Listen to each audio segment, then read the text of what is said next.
The floor is yours and take it away. All right. Well, hi, Erica Berry. So I've been a pediatrician for probably more than you guys have been alive. 22 years now. So, and that's all I do. Zero, so birth to 21. And I have taken care of anywhere from hospitalists. I've worked we moved up here from Texas. So, moved up from Dallas. So I've been in big children's hospitals. I've done private practice, done anything and everything you can imagine in pediatrics. I move up to Glendive and I become everything because we just don't have any specialists here. And so mental health, as like what you guys have been learning, puberty, mental health is a huge thing here. So I actually went back and did some extra classes and everything to get double board certified in pediatric mental health. And so I do that as well. I don't really have anything major formal put together because he said you guys just had some questions. And like I said, I didn't know where you guys were at, how much you wanted to learn, everything in that matter. So, kind of questions that you have, we can kind of throw at me and we can kind of branch off from that direction. If you want me have to. Our question sheets we made. Okay, yeah. So that way, if anybody has a question they want to on there. I know he kind of started with middle school. So as you guys all know, because we've all been there and it has not changed, middle school is the worst. The poor kids are, you don't know which way is up, which way is down. These are the kids that will come in with the most, right now, unfortunately, the most mental health issues too. Bullying is real. It was real many years ago when I was in middle school.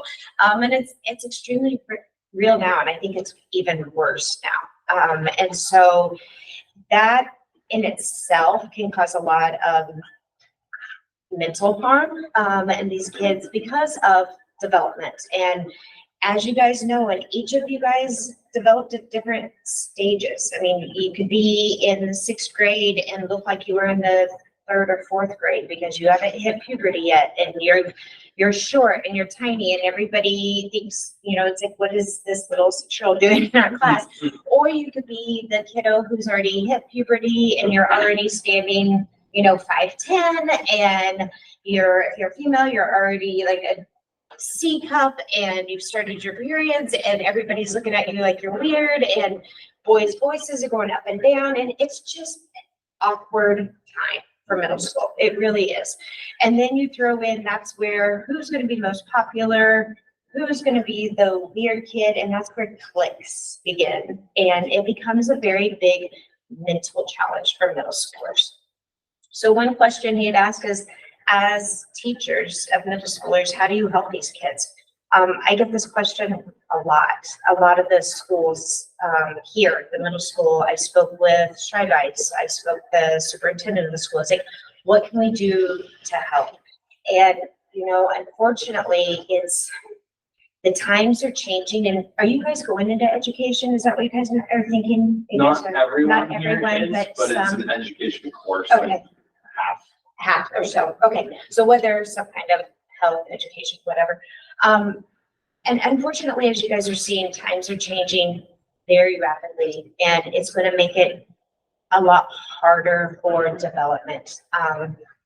The number one with the transgender is a huge thing on the pediatric market right now. I'm on the American Academy of Pediatric board for Montana. There are 13 pediatricians on this board, and we serve Montana. It is one of our hottest topics right now. It's identity. And that's what it is these kids are trying to figure out who they are.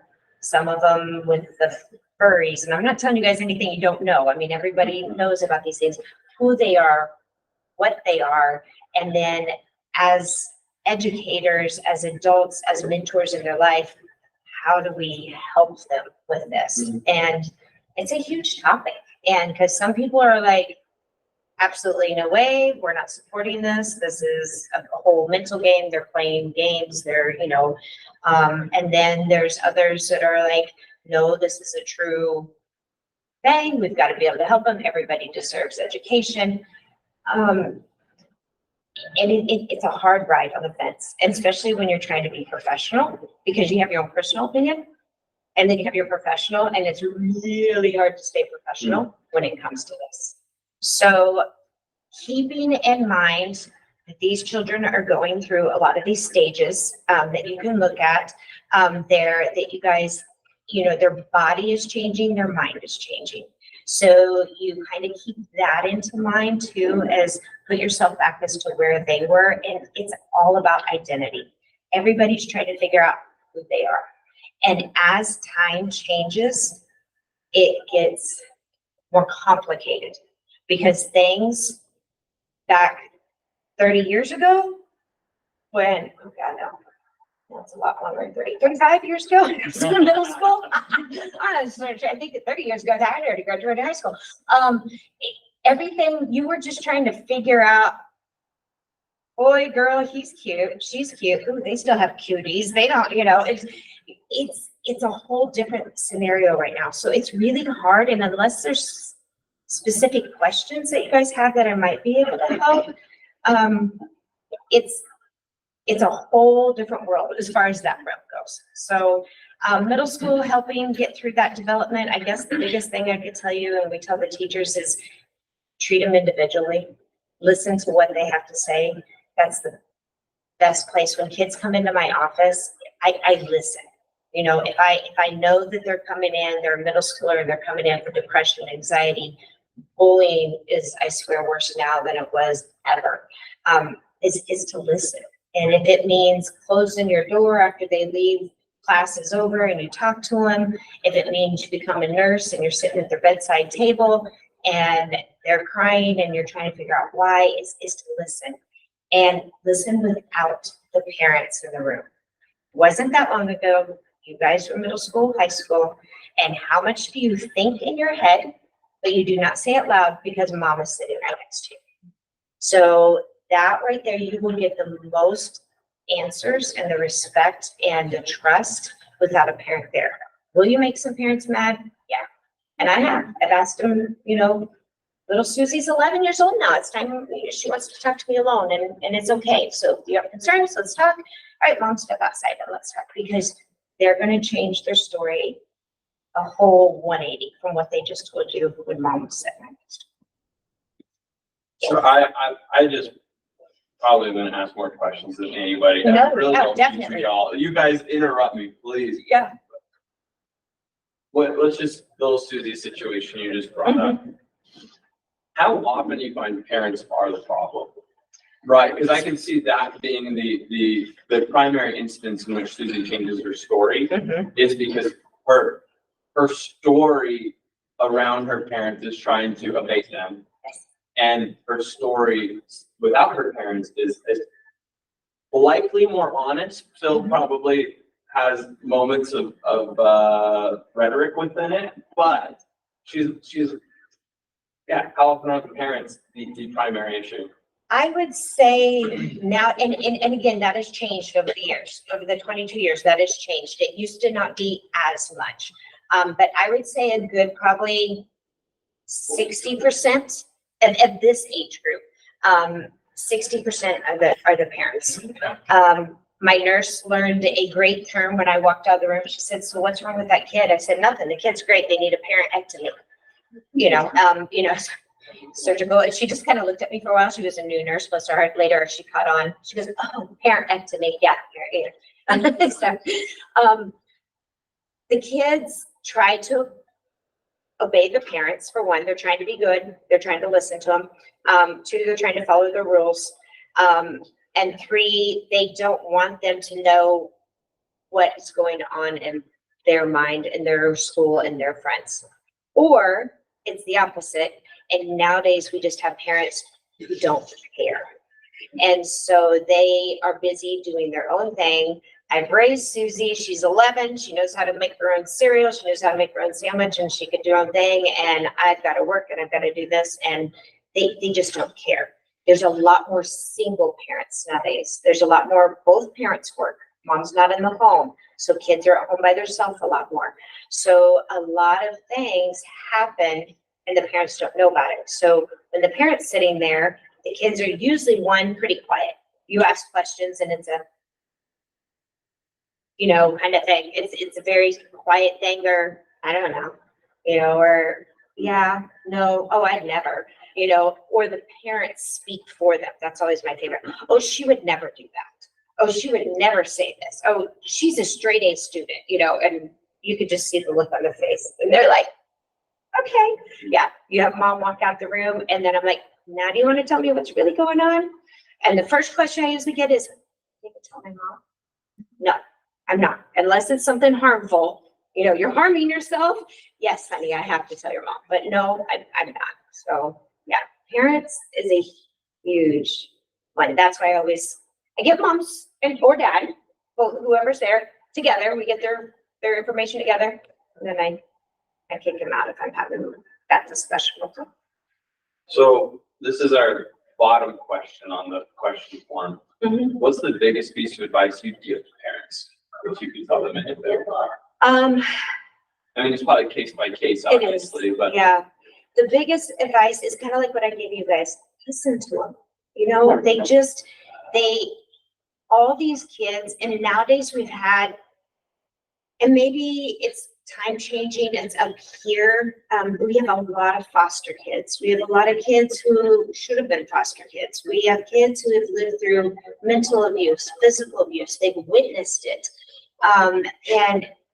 And you can tell on these kids because they usually have the little cut marks, the scars on their arms from cutting.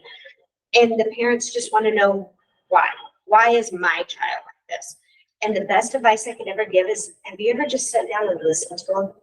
Have you just talked to them, gave them a free place where they feel safe and let them know, talk to them, So I guess the best advice I've ever given a parent is to just actually try and listen. And they may butt heads at first a lot of times, but if you actually give them that chance, most of these kids in middle school age and stuff, will finally open up and talk to them. And if not, therapy. See, if you can't talk to them, then get a therapist and get family therapy.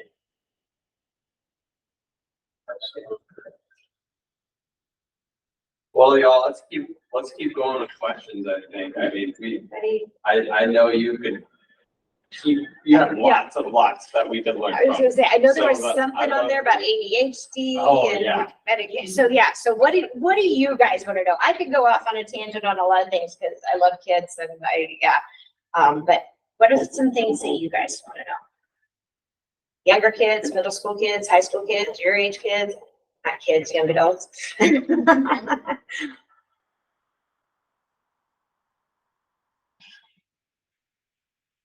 The younger ones, the meaning of the ability, Do what? like the meaning of the ability, Uh-huh.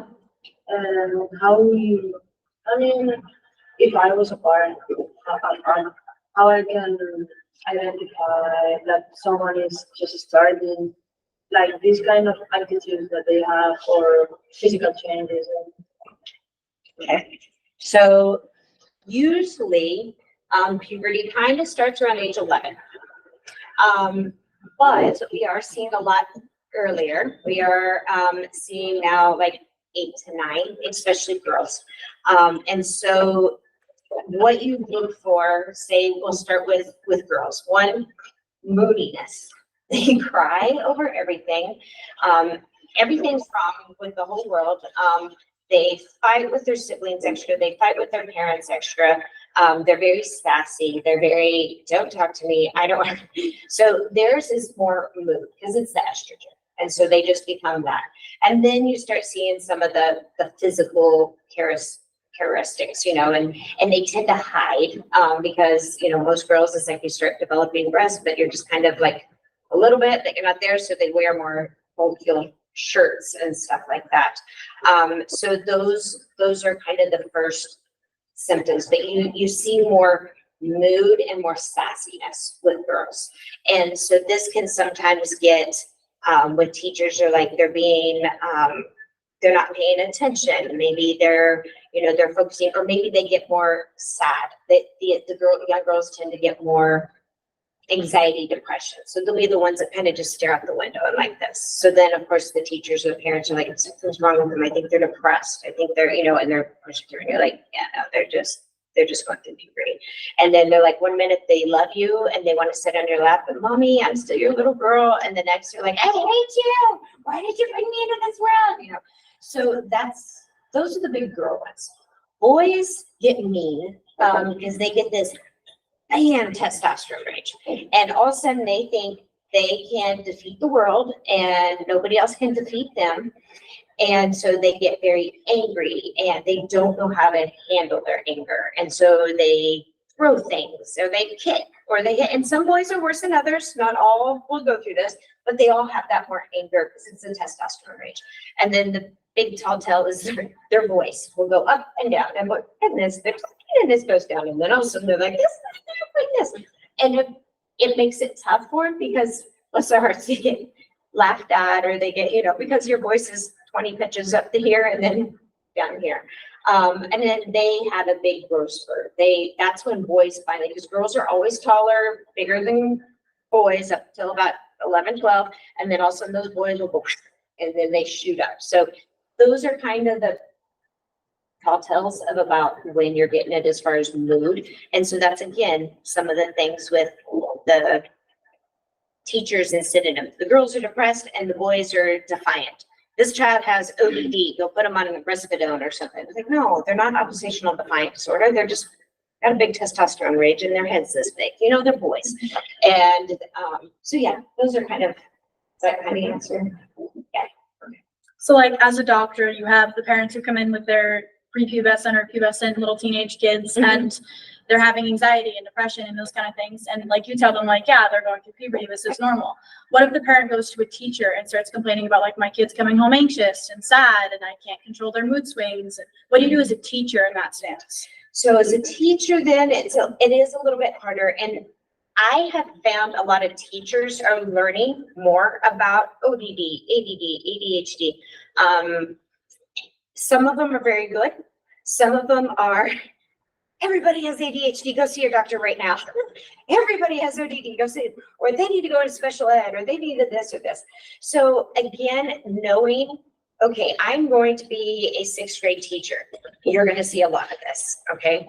And so as the parents are coming to you or the kids are coming to you, then that's when you're like, what can I do to help? How can I, if Susie tends to want to stare out the window and stuff, don't set her by the window. Put her over on this side where she can keep her distraction a little bit more. If there's 3 guys that sit in the back row and they're all thinking they're like this, separate them, be open with your kids. I mean, in middle school, yes, we teach in 5th grade, we teach all about puberty and how your voice will change and how your body's going to change and all that. But then they hit 6th grade and it's actually happening. And then the teachers go quiet.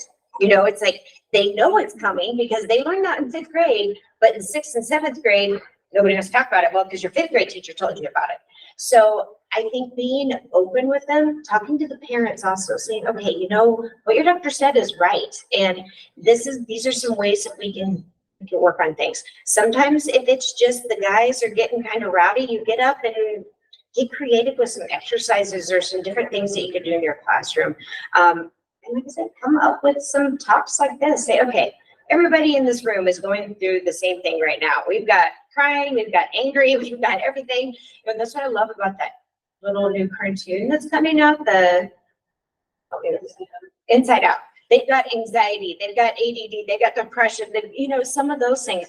It was like, break it up, show a TV show, one of these movies that talk about it. There's different books, there's different things that you help the kids.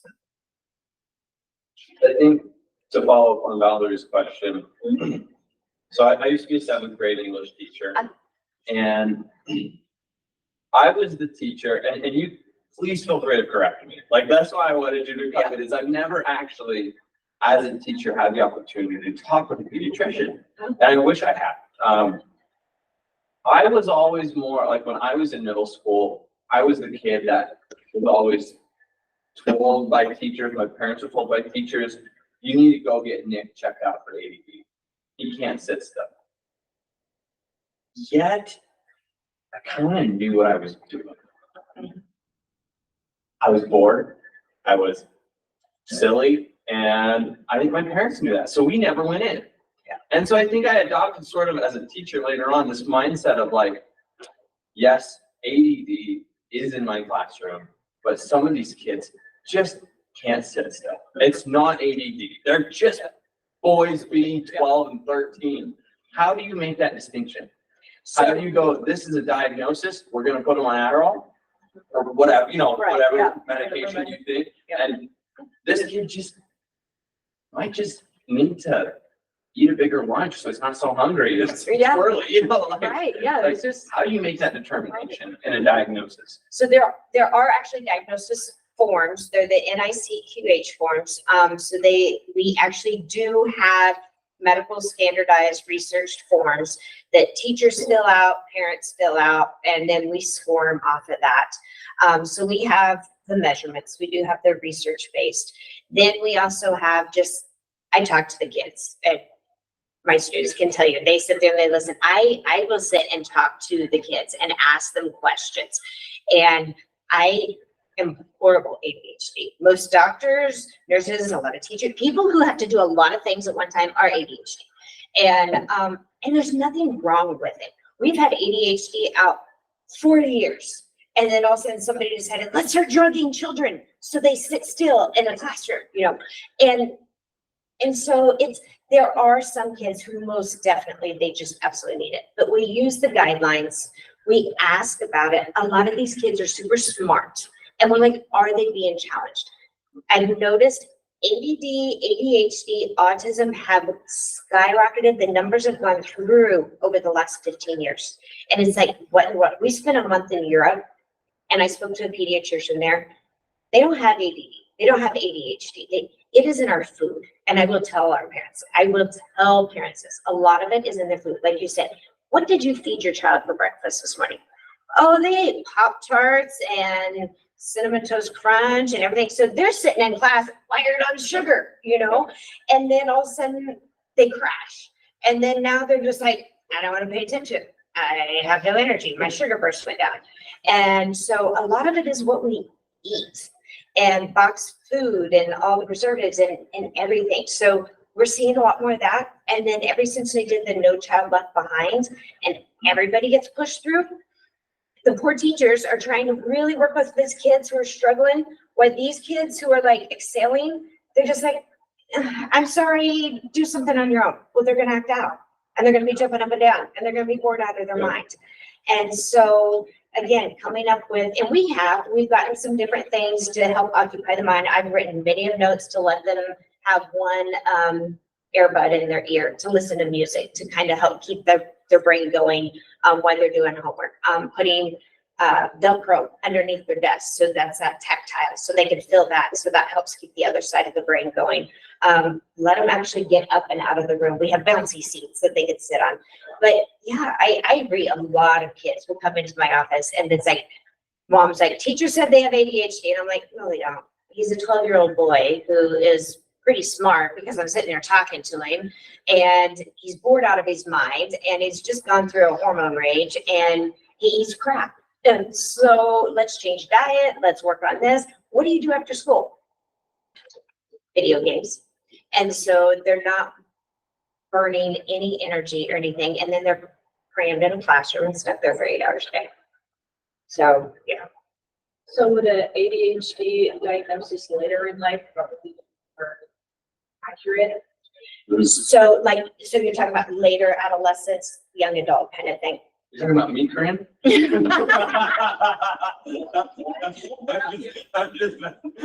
So yes, we do. So what happens is you become more aware. So I was never diagnosed with ADHD as a kid. I diagnosed myself because I know for a fact, well, that helps remind me, mom, ADHD, mom, focus. But you realize because you start taking on more things and you start one project. I mean, and I know everybody's done it, especially when you're doing homework or whatever, and you're like, okay, I've got to go and sharpen my pencil.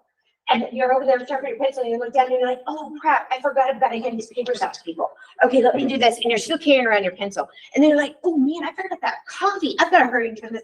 Your brain, tabs, lots of tabs are open in your brain. So does it get diagnosed or noticed more at our age group while you're in college and why you are trying to teach and why? Yes.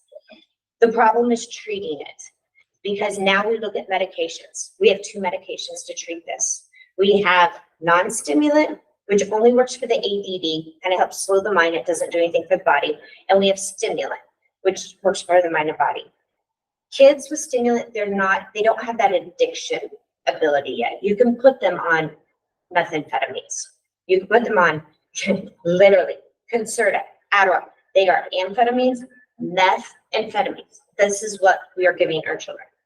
You give these at an older age, addiction hits and you become addicted to it. And then now you cannot function without it. And so that's where it becomes scary as you get older diagnosed. And so then instead, what we try to do is say, make it work for you. You know, you've got all these tabs open, make it work for you. How are you going to organize your life to be able to say prioritize? And as you're walking safe, literally, I've said this in my head all the time, dishes. I am doing dishes. I'm walking past everything else and I am doing dishes. And you're focused. And if you're like math, I'm not even touching anything else. I'm not looking at you. I'm focusing on math and I'm not looking up until this is done, kind of thing. So to answer your question, yes, we do see it a lot more, but I think it's because we as people notice it and it's not outside teachers or outside parents or anybody else. It's us noticing that our mind is going in 5,000 directions. So like today's kids, they're kind of like handed social media and electronics really early on. Mhm. And I've kind of noticed, especially with my younger siblings, like they constantly need stimulation. So can you tell like when parents give kids like no electronics or like minimal versus 100%. right off the bat? 100%. There were studies done in, let's see, I opened practice 2004. And we had just had this big study that had came out in 2004 and read it. Anything over 2 hours a day, and we did not have, in 2004, we didn't have all the little electronics. We're talking TV and then the little Super Mario games, you know. So anything more than 2 hours a day of stimulation, TV, bright, moving, was starting to leak, because that's when we first really started noticing ADHD. And it was the late 90s, early 2000s. So the study was published in 2004. Anything more than 2 hours a day. That has been studied multiple times and factual. As technology has moved, how much more have we got? Even when it comes to school, how many people do homework on computers? COVID, everything was on computers. And ADHD through the roof. And then video games, and they're sitting here. But it's that stimulation, 100%. I see kids who will still, their parents are still halfway decent, or their older parents, and instead of giving a 2-month-old baby a phone to look at, here, entertain, look at Bluey or whatever, they give them their keys or there's something else to entertain them. And those kids, there is a night and day difference. I mean, so it's tested, it's tried, it's true. And no matter what, that stimulation, that bright noise, it's the same as if you get a concussion. The first thing we say, no TV, no video games, take away any of that brightness, any of that kind of interactive stuff. So yes, so when you all have children, do not put a phone in front of their face. I will walk in a room and if I see a mom with a 4-month-old baby showing, I will literally tell them no and take the phone away. Great question, Valerie. Great question. So far we've kind of had the theme, I guess, for main line of conversations has been ABD. I guess I'm wondering, do you take that same approach with learning disabilities such as AED as you do with mental health? So student comes in, you mentioned earlier, Susie, looks like she has anxiety, depression. Are you I guess, still taking that same approach when it comes to a diagnosis versus non-diagnosis, or are you more, I guess, more willing to prescribe a medication for a mental illness per se over a learning disability? Yeah, so when it comes to depression, anxiety nowadays, if you would have asked me this when I opened practice even 20, 15 years ago, I would have said, no, I was not much on medication. However, kids' brains have changed and they have moved probably from all the electronics and everything. Life has changed. Kids see a lot more than they used to. Kids raise themselves more than they used to. Single moms, single dads, both working parents. Suicide rates are extremely high.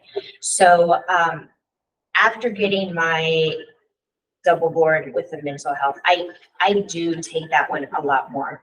We start with therapy because there is something that is triggering.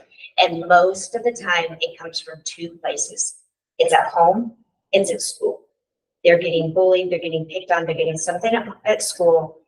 Their parents are fighting, nobody's home, they're raising themselves, they're raising their children, their siblings, they're getting abused physically, sexually, mentally, whatever.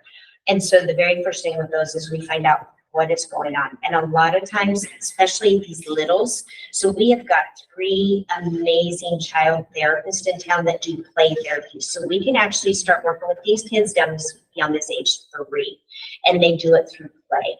And so our first thing is to find out where is this coming from. Sometimes it's genetic.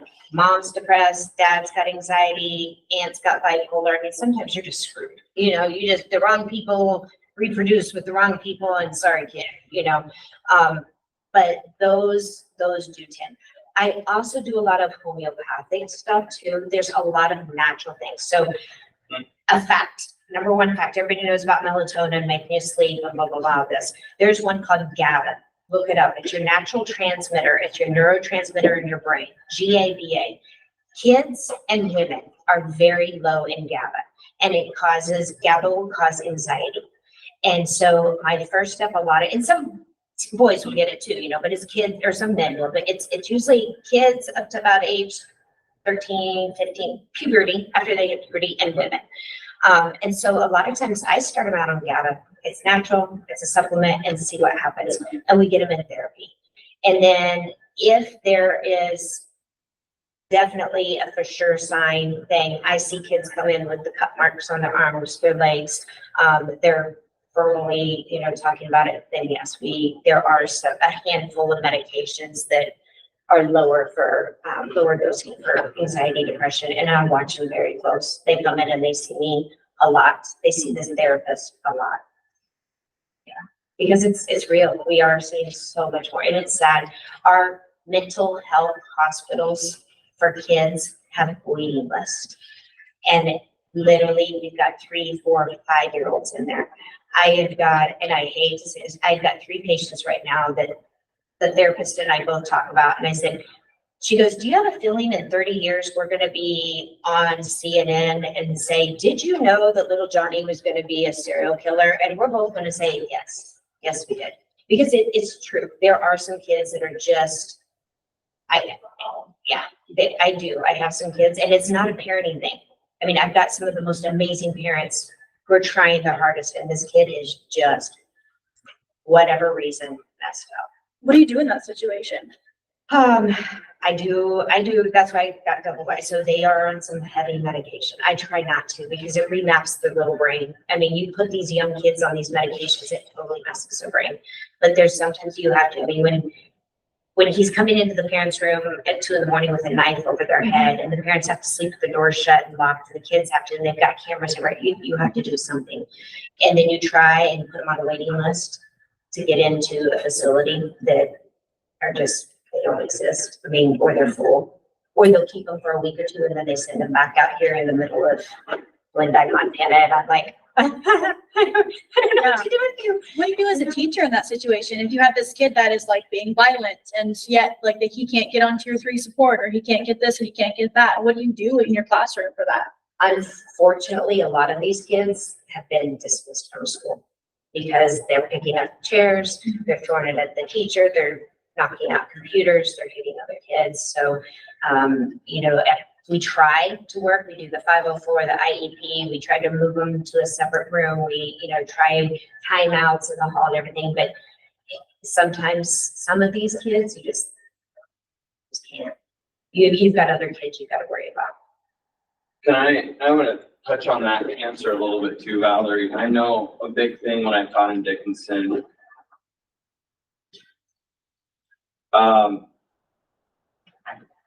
Teachers are probably a little bit more resistant than some other occupations when it comes to this sort of support for students.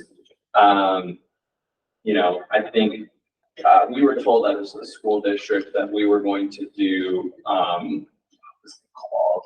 Restrain. There's an acronym for it. Restraint training is really what it was. And it was how if you have a kid who's being physically violent, how you can literally pin them safely. How you can essentially de-escalate the room. That's all great training, right? If teachers were on board, we'll de-escalate. How you evacuate a room if you needed. So you de-escalate the room. If that doesn't work, you evacuate the room of everybody but that kid. And if that doesn't work, you restrain the kid physically. And so teachers were down to de-escalate, teachers were down to evacuate. But when a teacher is told you need to physically pin this kid this way, we had teachers that were like, I'm out. I'm done. I will not teach that kid. And that's the hard reality. I'm calling the police officer. I'm not going to pin this kid to the wall. And so it's really tricky. And you guys have to make that decision if you're going to be teachers. How are you going to handle that situation? Will you be willing to go to a training to pin a kid against a wall safely? Or will you just, I'm not going to? It's a conversation to have. I know one of our librarian who used to be a teacher has talked about that was one of the reasons she wanted to become a librarian. But yet at the same time, my mother-in-law, my mom, my whole family's been in education for a very long time, and it's very rare. It's very, very rare. So it shouldn't scare you from the field, but you have to make that determination. Are you willing or unwilling? And if your district says you will be willing, that's where you might have to decide if you're going to continue working there. It's tricky though, very, very tricky. They are kind of making, and the tricky part comes to legal. And that's where the schools are at now. And that is why we are losing so many good teachers. Because from what I've seen in this area, and I see probably 90% of the kids, the good kids are now leaving and going to homeschooling because they're getting away from the bad kids and the bullies. And the bullies and the bad kids and the disruptive kids are staying in school. And the poor teachers now have a classroom full of disruptive kids. And they're limited on, because everybody's so happy. You can't touch my child, you bruised my child, and so it's tough. So that's why hopefully, whereas my job or somebody, a psychiatrist, mental health, whoever does, is like, that's where we get to the point that it's like, okay, we have to put them on some kind of medication, or we have to take them out of school because it's not fair to the teacher. It's not fair to the other 20 kids in the class. And so it's tough, but you have to be able to protect yourself too. And I've had kids, and what he was talking, the restraints, and it's like, and so you want to learn, you go into teaching, because unfortunately, guys, I've seen it. I've seen 22 years of this. It gets worse. So I would say if you're going into education, you have that opportunity to take that class, take it, because there most likely will be a time that you have to protect yourself and the other kids, and you want to know how to take them down safely so you're not in trouble. Say, I took the class, I held him down, he was safe, he did not harm himself, and he did not harm others. So I would, and we've had to, the nurses, we've all had to take training because they come into our office too. The adult side, the family practice side really gets a lot more of them, but I stand 5'2" and weigh 118 pounds, and I've got 16-year-old boys who are your guys' size, and I mean, they come in and I'm like, yeah. And so you have to kind of figure out a way to, how to get these kids down safely or protect yourself too. And I would say though, it's not all glum, you guys, I know, No, we it's talk not. about these hard moments because we want to prepare you for them. Yeah. But the average day does not include a teacher pinning a kid against No. a wall. You It's the know, same as like- pediatrics. Most of my Yeah. day, my kids are amazing and great and I love them and I have sweet babies but you have to talk about, and that's what this class is. That's what I'm telling you. What is not wiring correctly? If I can leave you guys with anything, this is my biggest thing that I tell my kids, and I love this. If they have ADD, ADHD, ODD, which is oppositional defiant disorder, disruptive mood disorder, anxiety, depression, okay? They're gonna feel, they're gonna feel like pointed out. They're gonna feel like they're bad. Something's wrong with them. They're stupid. They're retarded. They've been made fun of. There's anything else. And I look at these kids and I tell them, your brain is an organ. God gave you a brain. He gave you lungs to breathe. He gave you a stomach to eat with. And they're all like, yeah. And I said, if you have asthma and your lungs aren't working and you have to take an inhaler every day to make you breathe, does that make you stupid or bad? No. I said, well, they're organs that just aren't working right. So we give you medicine every day to make them work right. Okay. I said, or you avoid these allergens or whatever. I said, your friend who has diabetes and has to give themselves a shot every day because their pancreas doesn't work, does that mean they're stupid or something was wrong with them or they did something bad? No. I said, okay, your brain is an organ and there's synapses in the brain and they're supposed to connect like this and they're supposed to work just like your lungs. You're supposed to do this. And sometimes they miss fire and they go like this or they go like this. And that is not your fault. And you did not ask for this. And this is nothing wrong.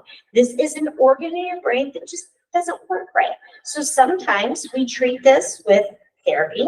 Sometimes we treat this with medication. Sometimes we treat this with, okay, buddy, you get up and you go walk the hall 3 times and then you come and sit back down, burn this energy out. Sometimes we treat it with food. But the biggest thing that these kids need to know is it's not their fault. And I love my kids.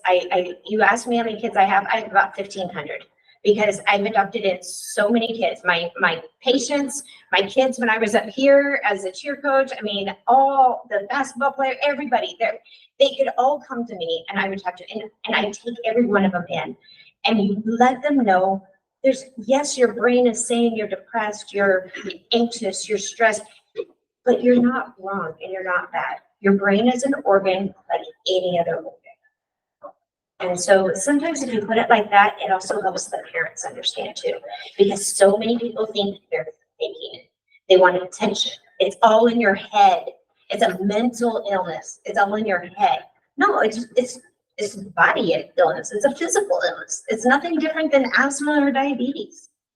So like going on to that, I guess this is, I don't better go to teaching, but I guess more as a parent. So like, how do you still make sure that kids know that they are accountable for what they do, but then also, having showing this understanding. So like, as you, but then also making it clear to them, like, this doesn't mean that you can just go do anything.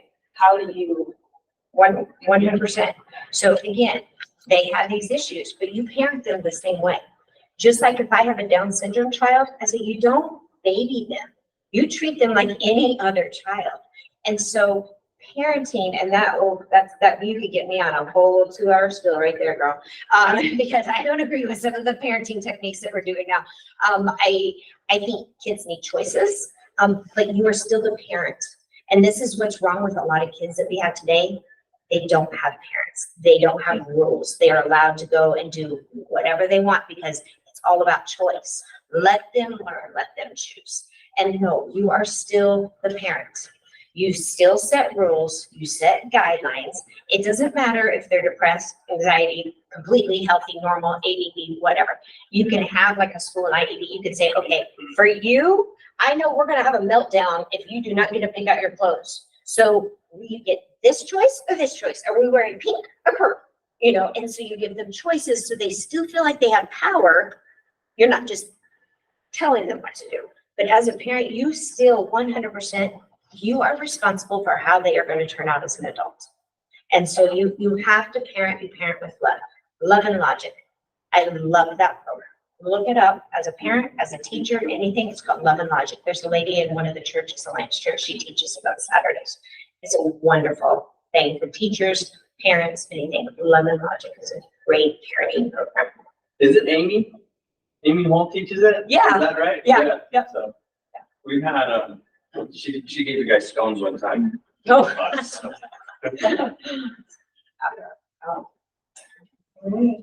It's around it is 10:25. Oh my goodness. Yeah. This has just gone. Patient is. How much time do you have, Dr. Terry? So I could probably take one more question because I do have a 10:30 patient, but I do have another student who's going to see him while I'm there. So I do have a 10:30, but, I so, would hate for you to be late on our account. Oh, yeah. I'm a 10:30 patient. We yeah. can, So, unless anybody has a burning I was gonna say, does question. anybody have one more? Yeah. Question? And I mean, I know the semester is almost over and stuff, but I mean, I love what I do. I have a passion for what I do. I could not, if anybody would say, is there any other job you can do in your life? And I would say no. I love what I do. So if you guys ever need anything else, questions, I feel free. Just go away. See how I parent? Go away. Could I have you come back But in yes, future semesters Most- for this class, most even definitely. minus Caitlin? minus Okay. Caitlin, yes. I know. Yes, so definitely. Good. All Okay. right. Thank you so Well, thank you. much. Welcome, and good luck and whatever your future holds and what you guys decide to do. So. Thank you so much, both of you. Yeah, thank you. Thank you so much. Yes, I no hope that you problem. have just another great day Thank of you. of Yes. GMC, and thanks again for saving my kid's life. I don't know if you remember that, Yes, but thank you. So, we really appreciate that. So. Thank you. Okay. Bye, mommy. Bye, baby. There's very few jobs where you can say, thanks for saving my child's life, but, Erica Berry did do that, so. Hey, online students, there I am. I hope you enjoyed this as much as the in-person students enjoyed this. You need to make sure you do the discussion post, by the way, on Moodle. Cheers.